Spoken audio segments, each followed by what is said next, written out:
മാഡത്തിന്റെ മരുമകൻ ഒരു കോടീശ്വരനാകാൻ പോകുന്നു. പുത്തൻകരയിൽ കടലിനോട് ചേർന്ന് കിടക്കുന്ന 10 ഏക്കർ സ്ഥലം നിസാര വിലയ്ക്ക് ലേലത്തിൽ പിടിച്ച് കടൽ വെള്ളം സംഭരിച്ച് ശുദ്ധീകരിച്ച് കുടിവെള്ളമാക്കുന്ന ഫാക്ടറി തുടങ്ങാൻ പോകുന്നു. ഏതോ ദുബായ് ഗ്രൂപ്പുമായുള്ള പാർട്ണർഷിപ്പ് ഡീലാണ് പോലും. ആര് പറഞ്ഞു?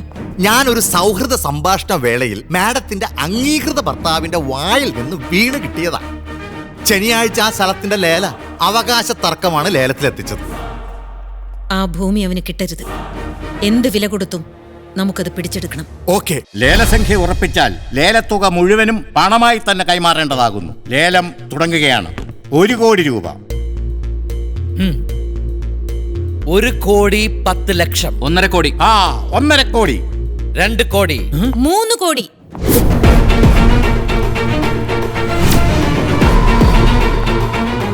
ഇവരെന്തിനിവിടെ വന്നു? ലേലം കൂടാൻ. ഈ മെട്രോപൊളിറ്റൻ സിറ്റിയിൽ എന്റെ മാഡം അറിയാതൊരു ലേലോ? മോനെ ചക്രവർത്തി, നിനക്ക് ഈ സ്ഥലം കിട്ടില്ല. നീ വിളിക്കുന്നതിന്റെ ഇരട്ടി വില കൊടുത്ത് എന്റെ മല്ലിക മേട ഈ ലേലം ഉറപ്പിച്ചിരിക്കും. ഞങ്ങൾ കടൽ വെള്ളം ശുദ്ധീകരിച്ച് മിനറൽ വാട്ടർ ഉണ്ടാക്കുന്ന ഫാക്ടറി തുടങ്ങാൻ പോവാ. ഇത് ചതിയാണ്. ഞാൻ ചതിക്ക് പേര് കേട്ട വക്കീലാണ്. ഇതെന്റെ ജീവിത പ്രശ്നമാണ്, സഹായിക്കണം.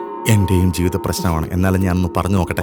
മാഡം വേണ്ട, ആരുടെയും വക്കാലത്തുമായി വക്കീൽ എന്റെ അടുത്തേക്ക് വരണ്ട. ഇതെന്റെ മകളുടെ പേരിൽ വാങ്ങുന്ന പ്രോപ്പർട്ടിയാ. 3 കോടി 1 തരം, 3 കോടി 2 തരം, 3,10,00,000. 4 കോടി. അല്ല, 5 കോടി. കോടികൾ ഞങ്ങൾക്ക് പുല്ലാണ്, പുല്ല്. വിളിക്കും മാഡം. 5 കോടി 1 തരം, 5 കോടി 2 തരം, 5 കോടി 3 തരം. ലേലം ഉറപ്പിച്ചിരിക്കുന്നു. ഇതിൽ നിന്ന് എന്ത് മനസ്സിലായി? ആന വാ പൊളിക്കുന്നത് കണ്ട് അണ്ണാ വാ പൊളിക്കരുത്. അതെ, വേഗം വസ്തു വെക്കണ പാർട്ടിനെ വിളിക്കണം. പണം എണ്ണി മേടിച്ച് ഒപ്പിടാൻ പറയണം. എനിക്കും മാഡത്തിനും ധൃതിയുണ്ട്. ഓക്കെ.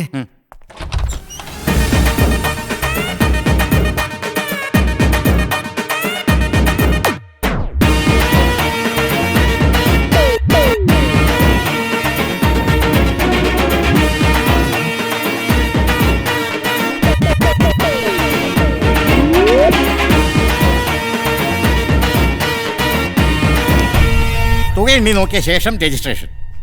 രാജാസ് ഗ്രൂപ്പിന്റെ പണമല്ലേ, ഞങ്ങൾക്ക് വിശ്വാസമാണ്. എക്സ്ക്യൂസ് മീ, ഇതെന്റെ അച്ഛന്റെ പേരുള്ള ഭൂമിയാ.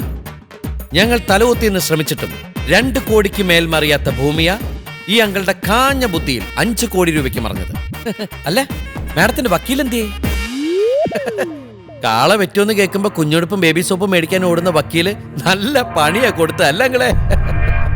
മിസ്റ്റർ മരുമകൻ, മുത്തച്ഛൻ ഉറങ്ങുന്ന ഭൂമി ഇനി നിങ്ങൾക്ക് നഷ്ടപ്പെടില്ല.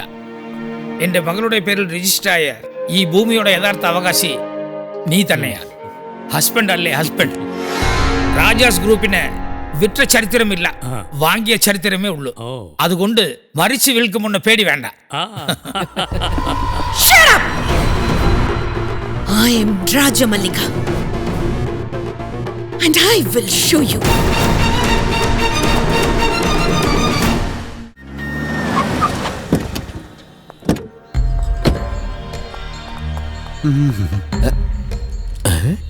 എന്താ ഇവിടെ? ഇത് ഞങ്ങളുടെ ഹോട്ടലാ. ഡാഡി മമ്മി അകത്തുണ്ട്. നീ വരുമെന്നും പറഞ്ഞ് കാത്തിരിക്കുക. അല്ല, അതിപ്പോ ഒന്നുമില്ലല്ലോ. നീ ഞങ്ങളുടെ കുടുംബത്തിൽ വന്നു കയറേണ്ട പെണ്ണല്ലേ. വാ മോളെ, വാടാ. ലഡ്ഡുവും ജിലേബി. പണിക്കർ സാറേ, എന്താടോ? സാറിന്റെ പെങ്ങളും ഞാൻ വഴിപഴപ്പിക്കേണ്ട പെണ്ണും വന്നു. മോനെ ഹംസേ, ഇനി നിന്റെ കോർട്ടിലാടാ പന്ത്. വഴിപഴപ്പിക്കാൻ എന്തിനാ പന്ത്? എടാ മണ്ട, അവര് റൂം നമ്പർ 101-ലിരിക്കും. നീ ചെല്ലുമ്പോ എന്റെ പെങ്ങള് നേരെ പുറത്തേക്ക് പോരും. പിന്നെ നിനക്ക് നിന്റെ പണി തുടങ്ങാം. ഒരു ദാക്ഷിണ്യവും കാണിക്കരുത് ഹംസേ. ദാക്ഷിണ്യം ഒഴികെ ബാക്കി എല്ലാം ഞാൻ കാണിക്കും. ഇതാ പൈസ അഡ്വാൻസ്. ഐശ്വര്യമായിട്ട് വെച്ചോ. വക്കീൽ സാറേ, എന്തോ? ഞാൻ ഇന്ന് വരെ ഈ പണിക്ക് കാശ് കൊടുത്തേ പോയിട്ടുള്ളൂ. ആണോ? ആദ്യമായിട്ട് കാശ് മേടിച്ചിട്ട്.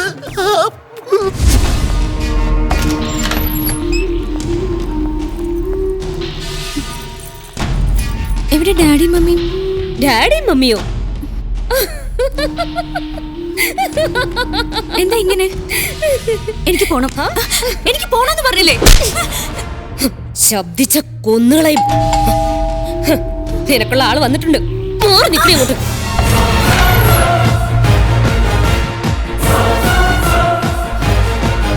May I? അയ്യോ ഇത് എന്റെ സിസ്റ്റർ അല്ലേ? ഏട്ടാ അയ്യോ ഇതെന്തു പറ്റി? ഈ കുട്ടി മോളെ തല്ലിയോ? എന്താ കുട്ടി ഇത്? കുട്ടി ഒരു പെൺകുട്ടിയല്ലേ? മറ്റൊരു പെൺകുട്ടിയെ റൂമിൽ കൊണ്ടുവന്നിട്ട് പീഡിപ്പിക്കുക? മോക്ക് ഇത് ഇഷ്ടായില്ല? എന്നാണ് തിരിച്ചു കൊടുത്തേക്ക്. നമുക്കിന്നിനെ വല്ലവരെ അതും ഇതൊക്കെ അങ്ങനെ തിരിച്ചു കൊടുത്തേക്ക്. മോളെ ഒരു കുമ്മ പോരാ, ഒന്നുകൂടി കൊടുത്തേക്ക്. പടക്കപ്പൊട്ടി, ഹാപ്പി വിഷു. കുട്ടി അഡ്വക്കേറ്റ് പണിക്കരുടെ പെങ്ങളല്ലേ? പണിക്കർക്കുള്ള പണി ഇപ്പൊ തരാവേ. മോളുവാ താഴെ നമ്മുടെ വണ്ടി കിടപ്പുണ്ട്. മോളയിൽ വീട്ടിൽ പൊക്കോ. ഏട്ടനിവിടെ ഇത്തിരി പണിയുണ്ട്. പൊക്കോ. രാത്രി ശുഭരാത്രി. സോറി, മൂത്രം ഒഴിക്കാൻ വന്നതാ. ഇവിടെ ഇരുന്ന ബാത്റൂം എവിടെ? ഇവിടെ തന്നെ പൊക്കോളൂ. എനിക്ക് ഒരാൾ നിൽക്കുമ്പോ പറ്റില്ല. അതാ സാറെന്താ ഇവിടെ? പെങ്ങന്മാരുള്ള ആങ്ങളമാരുടെ ഒരു കണ്ണ് അവരുടെ കൂടെ എപ്പോഴും ഉണ്ടാവും. നല്ലതാ അത്. നിന്നെ പോലുള്ള ആഭാസമാരെ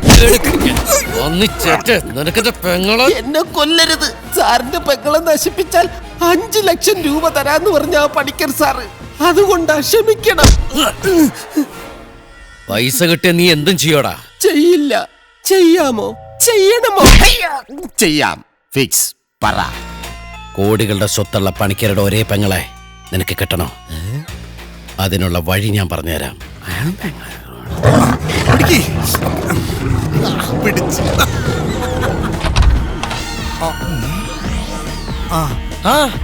നമസ്കാരം സാർ. നീ എന്താ ഇവിടെ? രണ്ടെണ്ണം വീശാൻ ഇറങ്ങിയതാ. അവിടെ അറിഞ്ഞ സാർ ഇവിടെ ഉണ്ടോ? ഇരിക്കാലോ. അതിനല്ലേ കസേര ഇട്ടിരിക്കണത്? ഇരിക്കേ. പിന്നെ സാർ ഞാൻ ഇങ്ങോട്ട് വരുന്ന വഴിക്ക് ആ നൂറ്റിൽ നിന്നൊരു പെണ്ണിന്റെ കരച്ചിൽ കേട്ടു. എന്നെ വിടൂ, എന്നെ നശിപ്പിക്കരുത്, എന്നെ സഹായിക്കണോന്നൊക്കെ പറഞ്ഞിട്ട്. ലോഡ്ജ് അല്ലേ ചക്രവർത്തി, കരച്ചിലും ചിരിയൊക്കെ കാണും. നമുക്കൊന്ന് പോയി അന്വേഷിച്ചാലോ സാർ? വേണ്ട വേണ്ട, എന്തിന്? അതിന്റെ ആവശ്യമില്ല. പിന്നീട് നമ്മൾ ദുഃഖിക്കേണ്ടി വരരുതേ. നീ ദുഃഖിക്കാണ്ടിരുന്നാ മതി.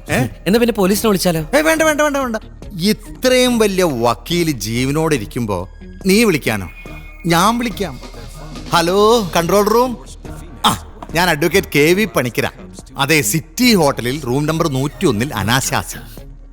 വേണ്ട വേണ്ട വേണ്ട, പതുക്കെ വന്നാ മതി. ഓക്കെ. അല്ല സാർ, പതുക്കെ വന്ന എല്ലാം കഴിയില്ലേ? കഴിയണമല്ലോ. എന്നാ പിന്നെ ഞാനങ്ങട് പോലെ പോലീസ് വന്നിട്ട് പോവാം. അത് വേണം സാർ. അത് വേണം. 1-2 മഞ്ഞപ്പത്രക്കാരെ കൂടി വിളിക്കാം. അയ്യോ, ഇത് മോശമാവില്ലേ? മോശമാകണമല്ലോ. ഹലോ, തീക്കുറ്റിയല്ലേ? വരണം സാർ, വരണം. Room number 101. അതെ അതെ, വേഗം സാർ, വേഗം. എന്താ പിന്നെ സാർ ഞാനങ്ങട്? അയ്യോ, നീ പോകരുത്. പിടിക്കപ്പെടുന്ന ചെക്കനെയും പെണ്ണ് നീ കാണണം, സായുജ്യം അറിയണം. അത് വേണം. അത് വേണം. വാതിൽ തുറക്കടാ. തുറക്കാനാ പറഞ്ഞത്. തുറക്കുന്ന നിനക്ക് നല്ലത്. വാതിൽ തുറക്കുമ്പോ തന്നെ ചറപറാന്ന് ഫോട്ടോ എടുത്തോളണം. ചവിട്ടി പൊളിക്ക് സാറേ, എന്റെ ഹോട്ടലാ. ഫുൾ ടീം ഉണ്ടല്ലോ. ഇങ്ങോട്ട് മാറിക്കണം. അറിയാതെ ഉറങ്ങിപ്പോയി സാറേ. കണ്ട് സായുജ്യം അടയണം. ഞാൻ കാണടാ. എങ്ങനെയുണ്ട്? സക്സസ്. പെങ്ങളെ. സാറിന്റെ പെങ്ങളല്ലേ ഇത്? ഈ ദൃശ്യം കാണിക്കാൻ എന്നോട് നിർബന്ധിച്ചു നിർത്തിയത്. ശവത്തില് കുത്തല്ലേ ചക്രവർത്തി.